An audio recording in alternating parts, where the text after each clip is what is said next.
고린도전서 4장 14절부터 21절까지 말씀을 교독하시겠습니다.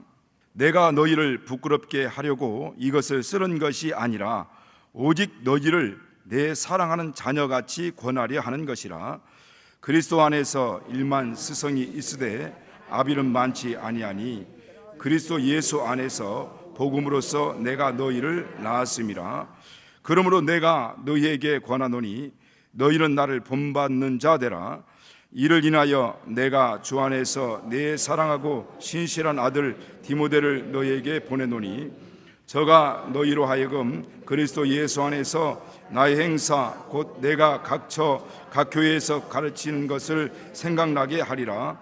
어떤 이들은 내가 너희에게 나아가지 아니할 것 같이 스스로 교만하여졌으나 그러나 주께서 허락하시면 내가 너희에게 속히 나아가서 교만한 자의 말을 알아볼 것이 아니라 오직 그 능력을 알아보겠노니 하나님의 나라는 말에 있지 아니하고 오직 능력에 있음이라. 너희가 무엇을 원하느냐? 내가 매를 가지고 너희에게 나아가랴. 사랑과 온유한 마음으로 나아가랴. 아멘.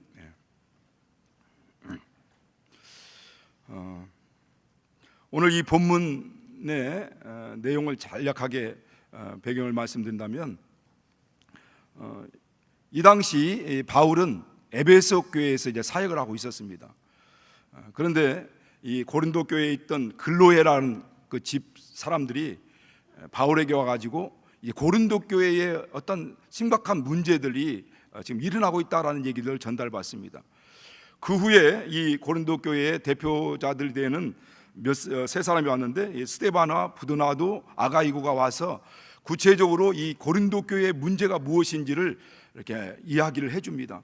그 가운데 그 큰 문제가 뭐냐면 이 분파 문제죠. 나는 바울파다, 게바파다, 아볼로파다, 더 나아가 나는 그리스도파다라는 이 분파 문제와 성적인 타락에 대한 문제들, 그리고 성도와 성도 간의 이 법적 분쟁, 이 소송들이 계속 이었다라고 하는 문제들.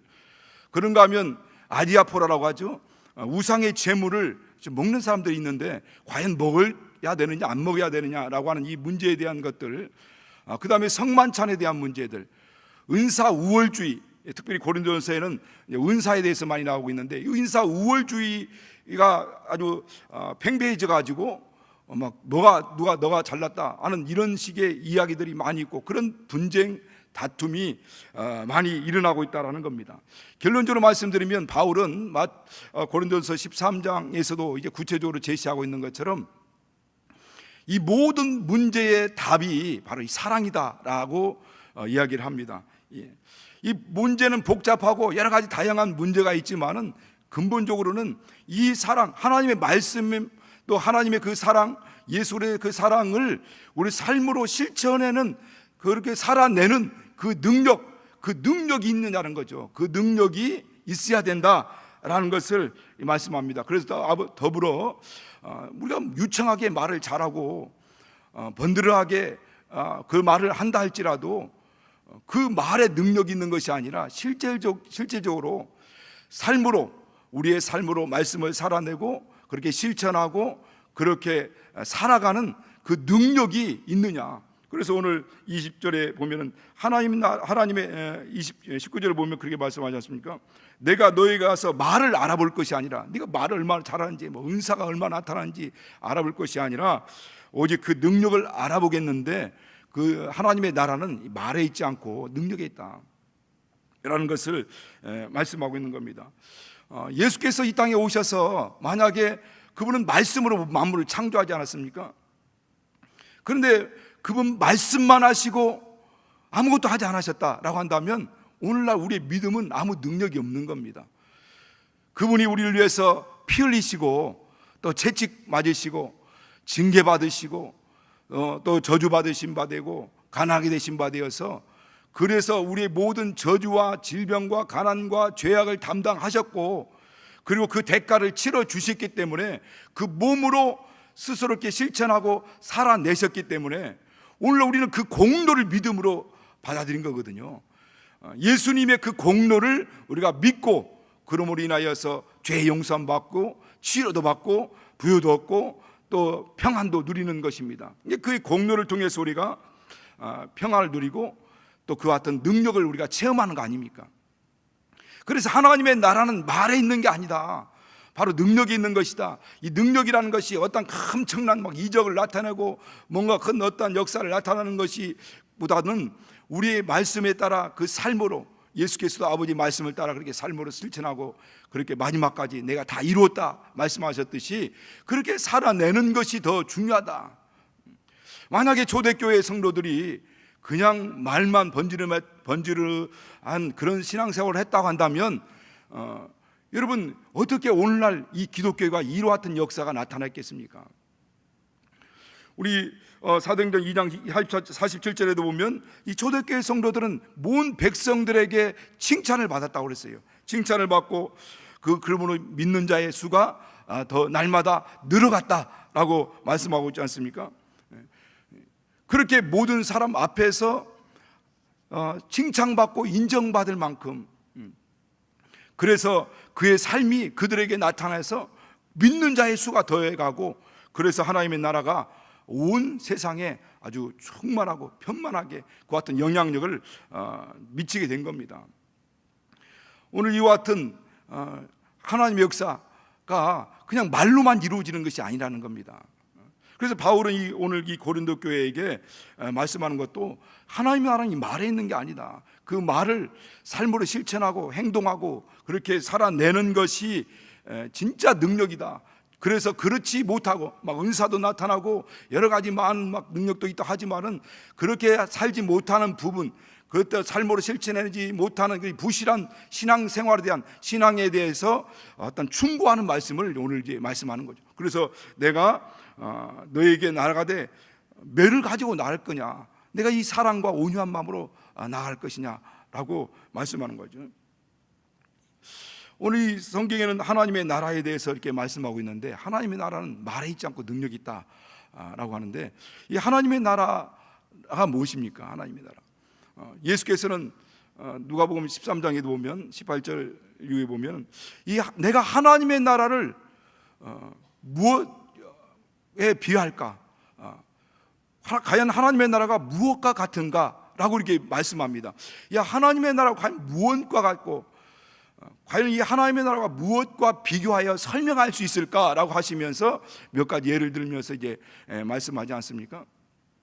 근데 이 하나님의 나라, 때로는 이제 어떤 곳에는 이제 천국이라는 말로 이제 표현되기도 하고, 때로는 하나님의 나라라는 말로 이게 혼용돼서 이게 표현하기도 하는데, 우리가 천국, 하나님의 나라 하면은 이후에 예수께서 이 땅에 강림하실 때 우리가 부활을 통해서 이제 가는 저 하나님의 나라, 천국, 아버지 집을 이제 생각하죠. 미래적인 하나님의 나라에 대해서만 생각하게 됩니다. 그런데 오늘 예수께서도 마태복음 4장 17절에 보면 회개하라, 하나님의 나라가 가까웠느니라 라고 이렇게 말씀합니다. 천국이 가까웠다는 거예요. 하나님의 나라는 우리가 죽어서 저 천국 아버지 집에 가는 건 미래적인 하나님의 나라만 말씀하고 생각하고 있는데, 하나님의 나라가 이 땅에, 이 세상에 왔다는 겁니다. 물론 이 말씀은 예수께서 당신을 말씀하고 있는 거죠. 하나님의 나라의 본질인 예수께서 이 땅에 왔다라는 말씀을 말씀하기도 하지만은, 바로 이 예수께서 이 땅에 오신 그 하나님의 나라 임재는 바로 원래 이 땅에 우리가 잘 예전에 말씀 많이 들어서 알겠지만은 마귀가 지배하는 음부였지 않습니까? 마귀가 지배하는 곳이었죠. 마귀가 왕노릇하고 있는 곳에 하나님의 나라가 온 겁니다. 하나님의 나라가 와서 이 땅의 모든 어둠의 세력, 마귀의 모든 세력을 다 완전히 점령하고 물리치는 거죠. 이번 주간이 이제 추석 명절 주간입니다. 추석 때만 되면 영적 전투가 벌어지죠. 저도 처음 예수 믿고 나서 얼마 되지 않았을 때, 우리 가족들이 다 예수를 믿지 않고 있을 때 가면 꼭 막 어떤 역사가 나타났어요. 뭐 하나님의 성령의 역사도 있었고, 그래서 첫 번째 막 귀신 쫓는 일도 있었고, 또 그 예배 때 뭐 저는 간증도 몇 번 했는데, 그 아침 추석날 아침 예배 때 가정 예배를 드리면서 막 저희 형수가 막 성령 받고 온 동네가 막 떠나갈 듯 할 만큼 막 그런 엄청나게, 그래서 주변에서 막 와가지고 지금 무슨 짓 하느냐, 막 제사를 지내야 되는데 막 여기서 방언하고 막 찬양하고 예배하고 막 기도, 그것이 아마 1시간 정도 했을 것 같아요. 그러고요, 추석날 아침에 그러고 있으니 뭐 주변에서 막 뭐라고 예수 안 믿는 뭐 형님이 난리 피우기도 하고 뭐 그런 뭐 영적 싸움들이 많이 있었습니다. 그런데 이와 같은 하나님의 나라가 이 땅에 임재하고, 그리고 이 땅에서의 하나님 나라의 권세가 나타난다라고 하는 것을 말씀하고 있고, 그리고 이 모든 하나님 아들이 이 땅에 오실 때는 하늘과 땅의 모든 권세를 가지고 오셨다라고 이렇게 말씀하지 않습니까? 그래서 하늘과 땅의 모든 권세를 내게 주셨으니, 하나님의 나라가 이 땅에 임재할 때 하늘과 땅의 모든 권세를 가지신 하나님 아들 예수께서 이 땅에 가지고 오셨고, 이 땅에서 그래서 모둠의 세력들 막 물리치죠.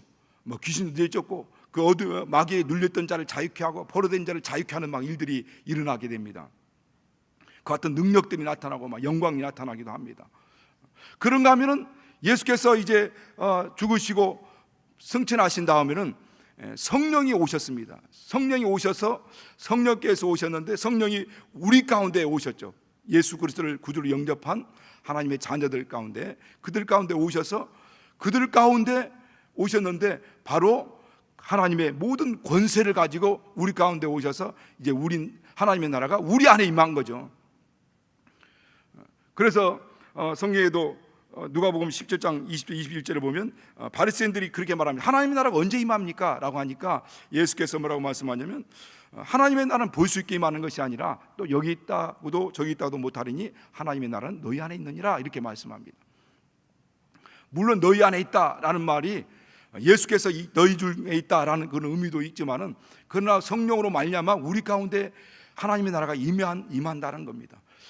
우리가 이후에 갈 저 천국 하나님의 나라가 있는가 하면 그 나라가 이 땅에 왔습니다. 예수 그리스도, 하나님의 나라 본질이신 예수께서 오셔서 이 땅에서 하늘의 모든 전권을 가지고 오셔서 능력과 권능과 권세를 행하기도 하시고, 그 다음에 가신 다음에는 성령이 우리 가운데 오셔서 성령으로 말미암아 하나님의 전권을 가지고 오신 성령이 우리 안에서 우리를 통치하시는 거죠. 그래서 이 성경에 보면은 마가복음 9장 1절에 보면 그런 말씀이 있습니다.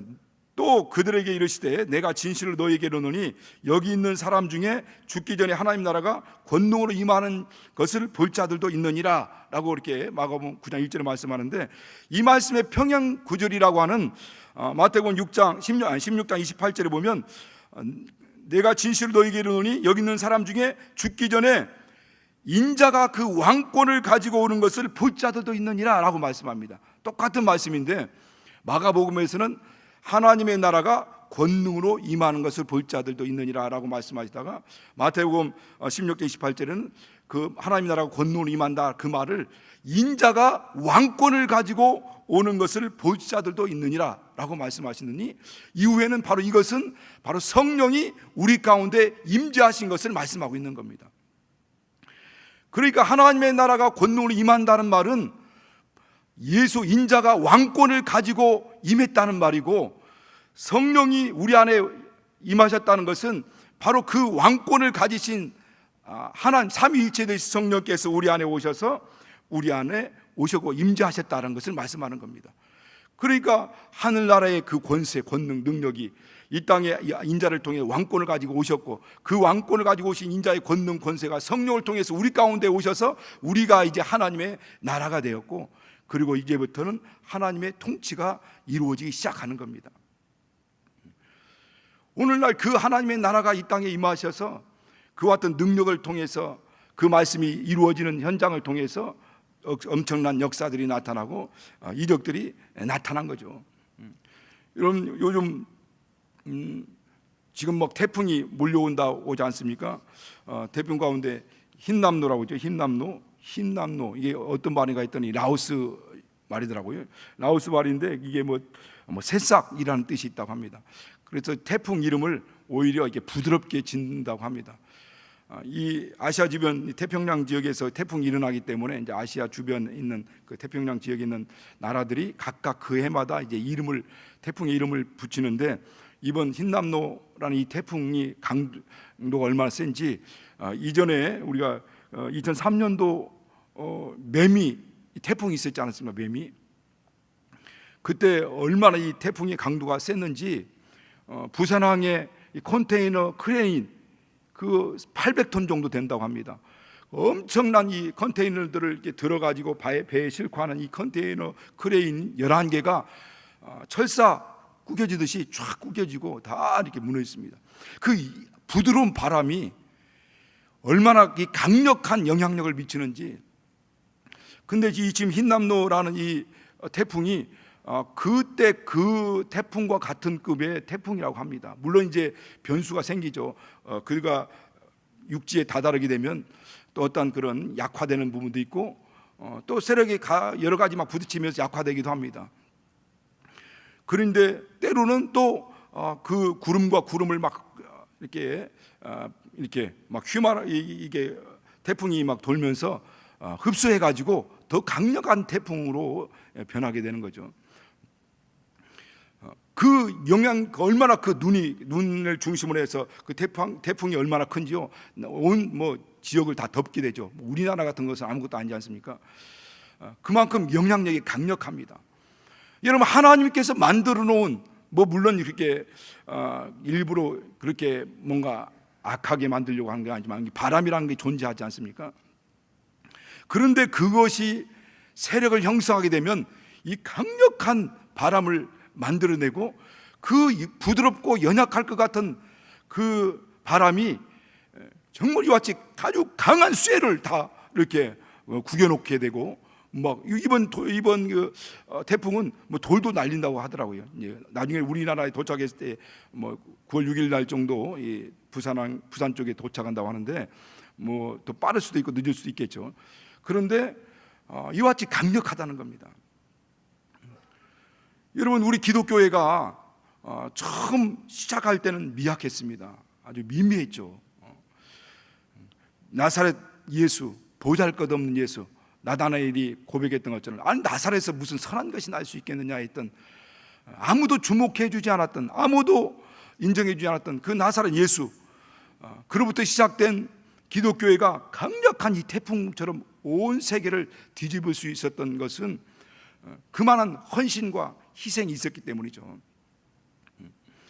그 나라 그 처음 시작이 예루살렘, 유대와 사마리아를 시작해서 전 지역으로 퍼지게 된, 소아시아 지역으로, 그 다음에 유럽 쪽으로, 아메리카, 아프리카, 이 극동 이 지역까지 오면서 강력한 역사를 나타내게 되고, 그 짧은 시간 내에 로마라고 하는 대제국을 복음으로 완전히 변화시키지 않습니까?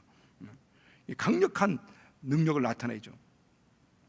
그런데 예수께서 이 하나님의 나라를 비유하면서 무엇에 대해서 뭘 통해서 비유하냐면, 아까 누가복음 13장 18절부터 21절까지 보면은 그 나라를 비유하면서 그 나라를 겨자씨라 이렇게 비유합니다. 내가 하나님의 나라를 어떻게 비유할까? 이 하나님의 나라를 어떻게 설명할까? 라고 하시면서 말씀하면서 그 비유로 든 것이 뭐냐면 겨자씨라고 합니다. 이 마치 겨자씨 한 알과 같다. 그 겨자씨는 모든 씨보다 가장 적은 것이지만은, 그 가장 적은 것인데 그 씨가 채전, 곧 채소밭에 심겨져서 자라매 무성하게 되니 새들이 와서 깃들인다라고 말합니다. 겨자씨도 저도 봤지만은 그 겨자씨 아주 정말 그야말로 눈에 잘 보이지 않을 만큼 적죠. 그러나 그것이 심겨져서 한 3m 정도 자란다고 합니다. 3m 정도 자라게 되면 나무에 그 나무가 되어서 새들이 와서 깃들 만큼 이 복음의 씨앗이 심겨졌을 때 처음에는 미약하고 미미하고 힘이 없었지만은, 그러나 그것이 힘을 형성하고 또 많은 사람들이 그 안에서 안식을 얻고 생명을 누리고 평안을 얻는다라고 하는 것을 말씀합니다. 그런가 하면 또 뭘 가지고 비유하냐면 누룩과 같다라고 했어요. 예수께서 직접 말씀하신 말씀이죠. 누룩과 같다. 누룩이 적은 거지만은 가루 서말 속에 거기에 누룩이 들어가니까 그 가루 서말을 완전히 밀가루를 부풀게 하듯이 마치 하나님의 나라는 것이 바로 이거였다. 처음에는 미약하게 그곳에 심겨지지만은 그 확정력과 영향력이라는 것이 막 태풍에 비유했지만은 이 강력한 영향력을 통해서 온 심령들을 변화시키고 온 나라를 변화시킨다는 겁니다. 1949년도에 이 모태통 마오쩌둥이 장제스를 대만으로 몰아내고 그곳에 이제 중국을 점령했지 않았습니까? 그때 중국의 기독교 인구가 한 50만 내지 70만 정도 됐다고 합니다. 이 기독교가 중국에는 빨리 들어왔거든요. 그래서 항상 우리나라에 선교사가 들어올 때 거의 직접 들어온 사람도 물론 있었지만은 중국을 통해서 이쪽에 들어와서 여러 가지 상황들을 보고 갔다가 다시 또 들어오는 이런 일들이 많이 있었습니다. 중국에 처음 기독교가 들어와서 이 모태통이가 이렇게 통치할 때 한 50만 내지 70만 정도 됐대. 그리고 1966년도부터 1976년도까지 문화 대혁명이 일어나지 않았습니까? 그때 기독교를 완전히 말살시키려고 교회 자체를 다 무너뜨린 겁니다. 다 건물도 무너뜨리고 재산도 다 몰수하고 모든 기독교 서적들, 성경책을 다 불태웠습니다. 나중에 그때 예수 믿는 사람들, 그때 문화 대혁명 때 어떻게 그 믿음을 지속했습니까? 라고 물어보니까 많은 사람들 간증 가운데 어떤 사람은 자기가 한 말씀, 자기가 외고 있었던 한 말씀을 붙들고 그렇게 10년 동안 지켰다라고 합니다. 그리고 교회 학교 때, 주일학교 때 들었던 말씀, 들었던 찬양들을 계속 읊조리고 묵상하고 그렇게 찬양하면서 그 긴 세월들을 이겨냈다고 합니다. 그로부터 이제 이 대문화 대혁명이 끝나고 난 다음에 그때 모태통이 그런 얘기를 했거든. 이제 이 나라에서는 기독교인들은 씨가 많을 것이다, 한 명도 없을 것이다 라고 했는데 그 후에 이제 40년이 지난 후에 이 어느 정도 이제 정확한 인구는 기독교 인구는 측량할 수 없지만은 보니까 수십 배, 수백 배가 됐다는 거죠. 요즘 중국 기독교 인구가 9,300에서 1억 1,500 정도가 된다고 합니다. 1억 1,500만 명 정도가 된다고 합니다.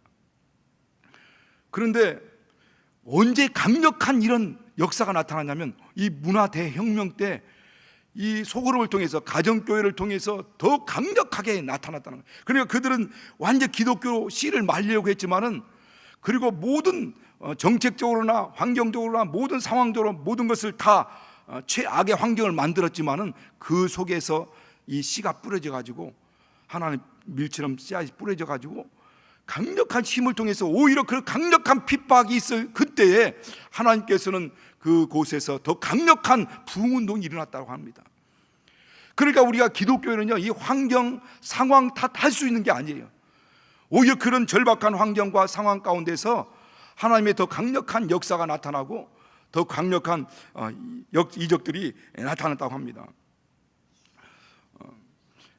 저는 이제 우리 교회 교인들이 장례가 이제 나면은 요즘은 이제 매장보다는 납골당에서 안치를 많이 하죠. 그러면 이제 가서 같이 함께 가서 보기도 하죠.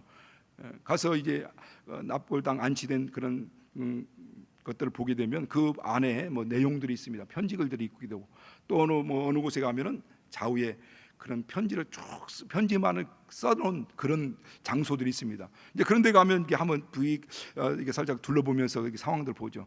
뭐 옛날 그런 말 있잖아요. 문제 없는 무덤 없고 사연 없는 무덤이 없다고. 그곳에 그런 것들을 보게 되면은 마음이 정말 얼마만큼 그들에게 고인의 한 마음이 얼마나 애틋한가라는 것을 그 글들을 통해서 이제 볼 수가 있습니다. 그런 묘지에 가면 그런 상황들을 좀 보게 되죠. 그런데 오늘 기독교인들, 특별히 우리 한국 기독교인들 가운데 정말 애틋한 마음이 가는 곳이 있죠. 그게 바로 양화진 선교사 묘지입니다. 저도 한 2번 정도 갔다 왔는데, 거기 가면은 어린아이 묘부터 또 이곳에서 순교한 순교자들의 묘들이 있습니다. 어린아이들이 엄마 아빠 따라와 가지고 그 당시 조선 시대 이 척박한 이 조선의 환경, 이 풍토를 이겨내지 못하고 어렸을 때 죽죠. 그런데 그들의 죽고도 그냥 포기하지 않고 그 아이들을 마음에 품고 마음에 묻고 그 사역을 끝까지 이제 감당해 나갑니다. 거기에 보면 묘지에 묘명들이 많이 있고 글들이 많이 기록됐는데 어느 묘지에 그 비석에 보면 묘비가 있는데 거기에는 뭐라고 써 있냐면 내가 내게 1000개 심장이 있다면 이 심장을 다 모두 조선에게 바치고 싶다라는 글이 있거든요. 그 글을 쓴 사람이 누구냐면 그 글이 쓴 그 기록된 그 묘비가 누구냐면 이 루비 캔드릭 선교사라는 여자 선교사입니다. 그는 24살에 사명을 받고 이제 한국 땅에 들어옵니다. 물론 개성에 들어와서 한국말을 익히면서 거기서 또 이제 사역을 시작하는데 그가 사역을 시작한 후 8개월 만에 하나님의 부르심을 받습니다. 그런데 그가 1907년 9월 달에 감리교 미국 텍사스 남부 감리교의 해 선교부로부터 이제 파송을 받아서 들어오는데 들어와 가지고 이 8개월 만에 하나님 부르심을 받게 되는데 그 부름을 받기 전에 자기 어머니 아버지에게 쓴 글이 있습니다. 글을 그러면서 참 마음이 좀 울컥한 부분도 있었는데 조금 이제 길긴 한데 간단하게 좀 줄여서라도 좀 제가 읽어드리겠습니다. 잠깐 읽어드리겠습니다. 아버지 어머니, 이곳 조선 땅은 참으로 아름다운 곳입니다. 이걸 보면은 그때 당시 우리 조선의 상황을, 우리 기독교의 상황을 알 수가 있습니다. 모두들 하나님을 닮은 사람들 같습니다. 선한 마음과 복음에 대한 열정으로 보아 아마 몇십 년이 지나면 이곳은 하나님의 사랑이 넘치는 곳이 될 것 같습니다. 저는 복음을 듣기 위해 20km를 맨발로 걸어오는 아이들을 보았을 때 그들 안에 있는 하나님의 사랑 때문에 오히려 위로를 받습니다. 그러나 한편으로는 탄압이 점점 심해지고 있습니다. 그저께는 예수님을 영접한 지 일주일도 안 돼 서너 명이 끌려가 순교했고 토마스 선교사와 제임스 선교사도 순교했습니다. 선교본부에서는 철수하라는 지시가 있었지만 대부분 선교사들은 그들이 전도한 조선인들과 아직도 숨어서 예배를 드리고 있습니다. 그들은 모두가 순교할 작정인가 봅니다. 오늘 밤은 유난히도 고향으로 돌아가고 싶습니다. 애국인들을 죽이고 기독교를 증오한다는 소문 때문에 부두에서 저를 끝까지 말리셨던 어머니 얼굴이 자꾸 제 얼굴에 어른 겁니다. 아버지 어머니, 어쩌면 이 편지가 마지막일 수도 있습니다. 제가 이곳에 오기 전에 뜰에 심었던 한 알의 씨앗으로 인해 이제 내년에도면 온 동네가 꽃으로 가득하겠죠. 그리고 또 다른 씨앗을 만들어내겠지요. 저는 이곳에서 작은 씨앗이 되기로 결심했습니다. 제가 씨앗이 되어 이 땅에 묻히게 될 때 아마 하나님의 시간이 되면 조선 땅에는 많은 꽃들이 피고 그들도 어느 나라에서 씨앗이 될 것입니다. 저는 이 땅에 저의 심장을 묻겠습니다. 이것은 제가 조선을 향해 가지는 열정이 아니라 하나님께서 조선을 향해 가지신 열정이라는 것을 알게 되었습니다. 어머니, 아버지 사랑합니다. 이것으로 끝납니다. 여러분, 이 글을 보면은 좀 생각나는 게 있지 않습니까? 요즘 아프리카 맨발로 다니는 그 아이들 막 순교당하고 지금 막 우크라이나 거기서 숨어서 아니면 중동 아랍 지역에서 숨어서 예배드리고 죽기를 각오 예배드리고 있는 그 상황들이 바로 우리나라의 상황이었다라고 하는 겁니다. 이 당시. 근데 오늘날 전 세계 교회가 부러워할 만큼 한국 교회가 이렇게 번성하고 창대할 수 있는 것은 우연히 일어난 일이 결코 아니라는 거예요. 이와 같은 희생의 씨앗들, 순교의 씨앗들이 있었기 때문에 바로 오늘날 우리 한국 교회가 있었던 겁니다.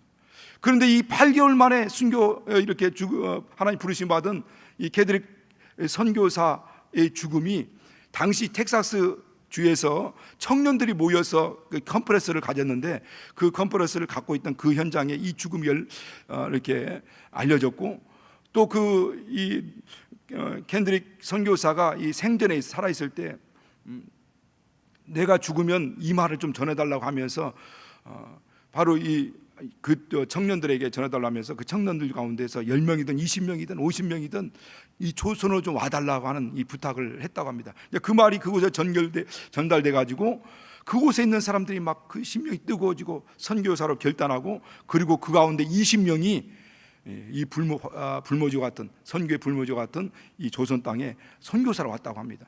그리고 그 당시에 모였던 그 청년들이 이렇게 매년마다 이게 선교비를 모아가지고 그 선교사들에게 후원했다고 하고 있습니다. 오늘 하나님의 역사가, 또 하나님의 나라가 미약한 것 같지만은, 그러나 하나님의 이 역사를 통해서 강력한 역사가 나타나고 있다라고 하는 겁니다.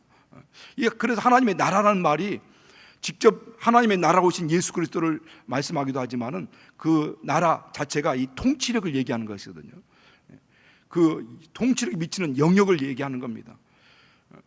그러니까 하나님의 나라가 오늘날 우리가 미래에 가야 될 저 천국을 의미하기도 하지만은, 그 천국을 가려고 하면은 이 땅에서의 우리 안에 하나님의 나라가 이루어지지 않으면 결단코 갈 수 없다는 거죠. 그리고 그 하나님의 나라가 바로 오늘날 성령으로 우리 가운데 임하였고, 성령으로 우리 안에 임한 하나님의 나라는 바로 이제 하나님의 통치가 이루어지기 시작하는 겁니다. 하나님의 통치가 이루어지기 시작하는 거죠. 그래서 예수 그리스도가 이 땅에 오시고 나서 하나님의 나라가 오신 다음에, 우리는 예수 그리스도를 통해서, 예수 그리스도가 하나님의 나라이기도 하지만 그분은 문이 다 있잖아요. 그 예수 그리스도를 통해서 하나님의 나라 안에 들어갑니다. 그리고 하나님의 나라는 먹고 마시는 것이 아니라 의와 평강과 희락이라고 말씀하고, 나라와 권세와 영광이라고 하지 않습니까? 이 나라와 권세와 영광이, 또 평강과 희락과 기쁨이 충만한 그 나라의 백성이 되는 것이고, 그 나라의 시민이 되는 거죠. 우리는 천국의 시민이 되는 거죠. 그래서 베드로전서 2장 9절에도 말씀합니다.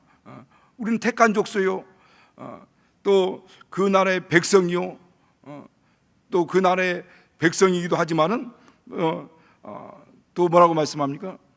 그 나라의 백성이요, 거룩한 나라요, 그 소유된 백성이다 라고 말씀하는데, 그 나라, 거룩한 나라, 성령이 통치하시는 나라를 얘기하는 거죠. 하나님의 성령이 통치하시는 나라. 그래서 그 나라 안에는 부유가 있고 기쁨과 영광과 희락이 있듯이, 바로 우리가 하나님의 나라 안에 살 때 이 땅에서 천국을 맛보게 되는 거죠.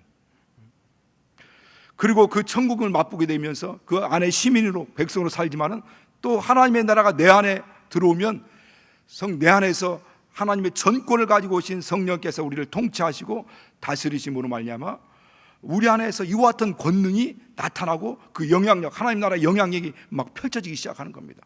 우리가 그것을 막지 않는 한, 그것을 차단하지 않는 한, 하나님의 나라가 내 안에 임하였고, 성령이 그 나라를 통해서 그 영향력이 강력하게 역사하기 때문에 우리가 그 역사를 통해서 우리 많은 사람에게 영향력을 끼칠 수 있다는 겁니다. 여러분, 우리 심령 안이 하나님의 영적 전투장입니다. 싸움터입니다. 그래서 우리 안에서는 항상 이 싸움이 일어나고 있잖아요. 두 마음이 싸우고 있습니다. 그런데 우리가 항상 기도할 것은, 하나님 나라가 내 안에 임하셨으니 나 안에서 정말 성령이 통치하여 주시고 성령이 다스려서 내가 하나님의 나라에 영향을 끼칠 수 있는 자, 그리고 그 말씀을 삶으로 실천해낼 수 있는 것을 위해서 기도해야 된다는 겁니다. 우리 가정도 마찬가지. 여러분, 치열한 영적 전투장이 가정입니다. 은혜 받고 가서 쏟는 곳이 어디냐면 가정에서 쏟는 것이거든요. 바로 그런가 하면 또 우리의 믿음을 실천할 수 있는 가장 최상의 실천의 장이 바로 이 가정입니다. 가정이 싸움, 영적 전쟁터일 수도 있지만은 그곳이 우리의 믿음을 실천할 수 있는 곳, 모든 가면을 벗고 정말 있는 그대로 우리의 말씀을 실천할 수 있는 곳이 가정입니다. 그래서 우리가 교회 안에서야 다 어느 정도 가면을 쓰지 않습니까? 본래 모습을 안 보이고, 그러니까 여기서는 착한 모습, 좋은 모습, 선한 모습 보이지만은 실제적으로 가정에서는 진짜 정나라한 내자 민낯을 내놓고 그곳에서 하나님의 말씀을 실천할 수 있는 곳, 그러면서도 영적 전투장입니다. 과연 나는 과연 누가 나를 통치하고 있는지를 한번 보시기 바랍니다. 누가 나를 명령하고 있는지, 마귀가 나를 명령하고 있습니까? 아니면 내 자아가 나에게 명령하고 있습니까? 아니면 성령이 나에게 명령하고 있습니까? 정말 성령이 명령하고 있고 성령이 통치하고 있다면 그게 바로 하나님의 나라입니다. 우리 가정은 누가 지금 명령하고 있습니까? 남편이 명령하고 있습니까? 자녀가 명령하고 있습니까? 아니면 진짜 하나님의 성령, 하나님이 명령하고 있습니까? 하나님의 명령이 이루어지고 있다면 그것이 하나님의 나라가 되는 겁니다. 그래서 시편 24편에도 보면은 문들아 너희 문을 들져라, 영원한 문들아 들릴지어다, 영광의 왕이 들어가시로다라고 말씀하고 있습니다. 여러분, 성령 방금 말씀드린 것처럼 마가복음 9장 1절에는 하나님의 나라가 권능으로, 마태복음 16장 28절에는 그 하나님의 나라가 권능이 임하는 것이 바로 인자가 왕권을 가지고 임하는 것으로 말씀하고 있다. 그런데 그것이 바로 성령이 우리 안에 그 왕권을 가지고 임재하셨고, 그래서 우리 심령이 하나님의 나라가 되고, 그리고 성령이 왕으로서 우리를 통치하고 다스리고 있습니다. 그렇게 성령에 통치하고 다스리시는 하나님의 나라는 엄청난 이 흰남노라는 이 태풍과는 비교할 수 없을 만큼 엄청난 영향력을 발휘하고 있다라고 하는 겁니다. 그래서 오늘날 그 역사들, 그 증거들이 바로 오늘날 우리 한국교회고 오늘날 이 세계교회입니다. 그 나사렛에서도 시작됐던 하나님의 나라가 오늘 우리까지 증거되고 이 한국교회 이 놀라운 역사를 이루게 하신 것이 하나님의 나라의 영향력입니다. 오늘도 하나님의 그 나라의 영향력이 여러분 심령을 통치하고 여러분 가정을, 저와 여러분 가정을, 또 우리 개혁 공동체를 다스리고 통치하고 주관하는 그 같은 역사가 나타나게 하시길 예수님으로 축복합니다. 이 시간 같이 기도할 때 하나님의 성령이 우리 영혼을 감동하여 주셔서 처음으로 내 심령을, 우리 가정을 하나님의 나라가 통치하여 주시고 그 왕권을 가지고 오신 성령께서 통치하여 주시고, 그리고 우리 개혁 공동체가 정말 강력한 역사로 이 말씀이 이루어지고 성취되는 그런 귀한 그 같은 개혁 공동체가 될 수 있도록 해달라고 우리 합심해서 같이 기도하겠습니다.